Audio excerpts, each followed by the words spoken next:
Assalamualaikum warahmatullahi wabarakatuh. Saya Rizka Dinda Safitri dengan NIM 21016110.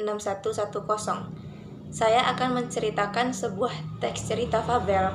Namun sebelum itu saya akan sedikit menjelaskan tentang pengertian teks cerita fabel. Teks cerita fabel merupakan cerita yang menggambarkan watak dan budi manusia yang pelakunya diperankan oleh binatang dan ceritanya memuat pendidikan moral serta budi pekerti.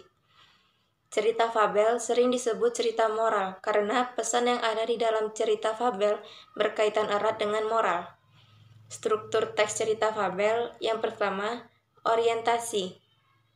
Orientasi adalah bagian permulaan seperti pengenalan tokoh, pengenalan latar belakang, pengenalan tempat dan waktu, pengenalan background atau tema dan lain sebagainya.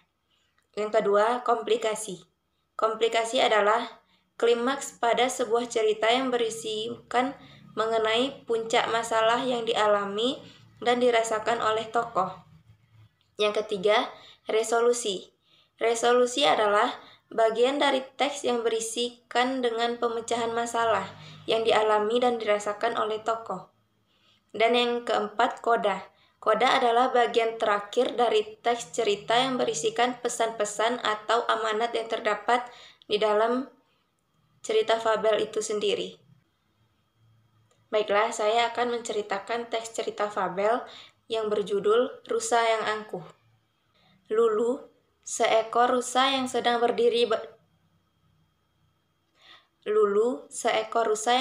berdiri di bawah pohon besar di tengah hutan. Hari itu langit sangat gelap dan hari seperti itulah yang Lulu sukai. Tidak lama kemudian, air mulai menetes perlahan dari angkasa. Hujan telah tiba, Lulu berteriak dengan girang. Lulu pun mulai bersenandung sambil melompat-lompat di bawah hujan itu. Ia melihat ulat hijau yang kecil sedang berteduh di balik daun rumput liar. "Wahai ulat, hujan telah tiba, jangan bersembunyi," seru Lulu kepada ulat yang sedang berusaha keras menghindari tetesan hujan. Ulat menghela napas dan menatap Lulu dalam-dalam. "Lulu, aku tidak suka dengan hujan. Kamu lihat betapa mungilnya tubuhku. Air hujan akan menyeret dan menenggelamkanku kapan saja. Aku tidak bisa berenang sepertimu, makanya aku berteduh," sahut ulat. "Makanya ulat, kau harus berlatih berenang. Aku sejak kecil sudah bisa berenang.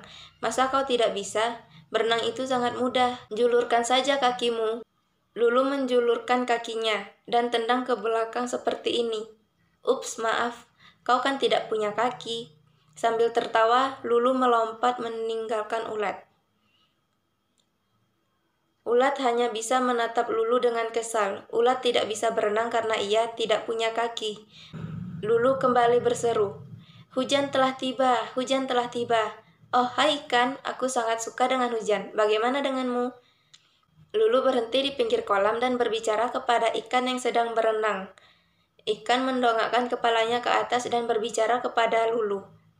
"Aku tidak dapat merasakan hujan, Lulu. Lihatlah, aku tinggal bersama air. Bagaimana caranya aku dapat menikmati hujan seperti kamu?" Ikan pun kembali berputar-putar di dalam kolam.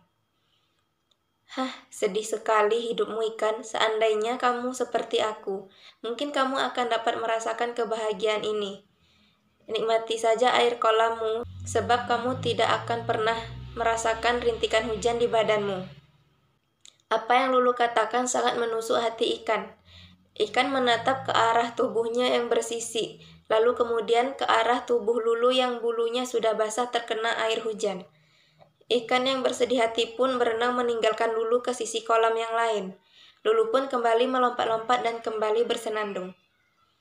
Saat Lulu tiba di bawah pohon, ia melihat burung sedang bertengger di dahan pohon dan membersihkan bulunya. Lulu mengira burung juga sama seperti ulat dan ikan yang tidak dapat menikmati hujan. "Hai burung, kenapa kau tidak mau keluar dan menikmati hujan? Apakah kamu takut bulumu basah? Ataukah kamu takut tenggelam ke dalam kolam seperti ulat? Ataukah memang kamu tidak bisa menikmati indahnya hujan seperti ikan?" Setelah berkata demikian, Lulu tertawa kencang. Burung menatap ke arah Lulu yang masih tertawa. "Hai Lulu, apakah kau bisa naik kemari?" Lulu kebingungan. Apa maksudmu, burung?